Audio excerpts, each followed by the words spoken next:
جاتی ہے۔ پہلی بات تو بالکل واضح ہے اللہ پر یقین اور توکل، کہ اگر ہمارا اعتماد اور یقین توکل ویسا ہو تو یقیناً اللہ تبارک و تعالی ہم کو دے گا۔ بلکہ یہاں ضمناً ایک روایت میں ایک واقعہ آپ کے سامنے رکھ دوں جو سورہ قصص میں حضرت موسیٰ علیہ السلام کا ہے، ایک چھوٹی اور جامع دعا، ربی انی لما انزلت الی من خیر فقیر۔ حضرت موسیٰ علیہ السلام نے اللہ سے دعا مانگی جب یہ ایک قبطی کو غلطی سے مار بیٹھے اور وہ مر گیا، اور فرعون کے دربار میں حضرت موسیٰ علیہ السلام کے قتل کے بارے میں چرچا ہو رہی تھی۔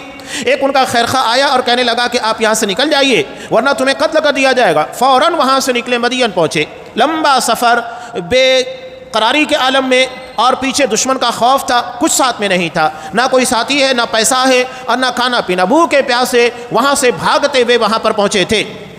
کچھ نہیں تھا، نہ نوکری تھی، نہ بیوی تھی، نہ مکان تھا، کچھ بھی نہیں تھا۔ اب اللہ سے دعا مانگتے، ربی انی لما انزلت الی من خیر فقیر، اے میرے پروردگار جو خیر بھی تو میری طرف نازل فرمائے میں اس کا محتاج ہوں۔ اللہ بہتر جانتا ہے کہ بندے کو کیا ضرورت ہے۔ اب ایک ایک تفصیل بیان کرنا، جامع دعائیں مانگنا چاہیے۔ اللہ بندوں کے دلوں کے حال کو بہتر جانتا ہے۔ اللہ کے سامنے رکھ دیا جائے کہ اللہ تو بہتر جانتا ہے میری زندگی کی حالت کیا ہے، مجھے کیا پریشانی، کیا مجبوری ہے، جو خیر بھی میرے لیے تو نازل فرما۔ چنانچہ اس دن کا سورج نہیں ڈوبا کہ حضرت موسیٰ علیہ السلام کے پاس نوکری بھی تھی، گھر بھی تھا، بیوی بھی تھی، ساری چیزیں اللہ نے اس دعا کی برکت سے دی کہ حضرت شعیب، یہ وہ حضرت شعیب علیہ السلام نہیں ہے جو مدین کی طرف مبعوث کیے گئے تھے، ایک بزرگ تھے، اس لیے کہ دونوں کا زمانے کے درمیان کافی فرق ہے۔ تو وہ اپنی بچی جن کے جانوروں کو اور ان کو پانی پلا دیا تھا حضرت موسیٰ علیہ السلام نے بغیر کسی معاوضے کے، یعنی ایک نیک عمل اس کی بنیاد بنا اس دعا کی قبولیت کی۔